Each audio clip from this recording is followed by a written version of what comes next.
পয়সা উপার্জন করতে হবে বেশি, এ কথাই ঠিক।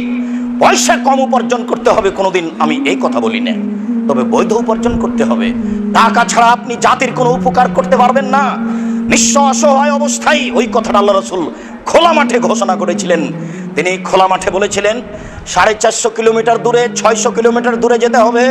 তাবুকের যুদ্ধে কে কি করতে পারে, কে দান করতে পারে।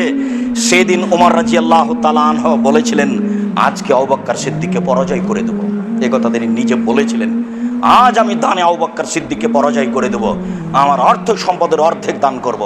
ওমর, কি করতে চাও? ওমর বলছেন, আল্লাহর নবী, আমার অর্থ সম্পদের অর্ধেক দিয়ে দিলাম। বাড়ির জন্য কি রেখেছো? অর্ধেক রেখেছি। আবু বকর, এ কিন্তু আবু দাউদের সহিহ হাদিস। আবু বকর, তুমি কি করেছো?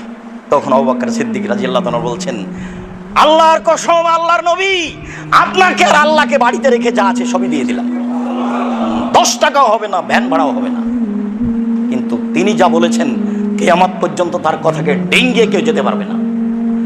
তখন ওমর বললেন, আর যখন পরাজয় হয়ে গেলাম, জীবনে কোনোদিন আবু বকর সিদ্দিককে দান করে আর পরাজয় করতে পারবো না।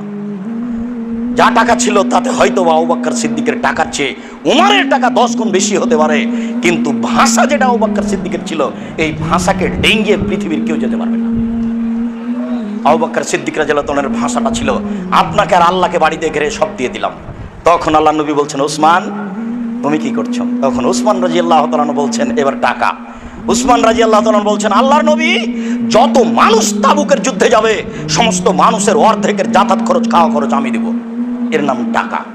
আপনি ভাবতে পারবেন না, এদেশের সরকারকে যদি এখন বলা হয় রাজি হবে না।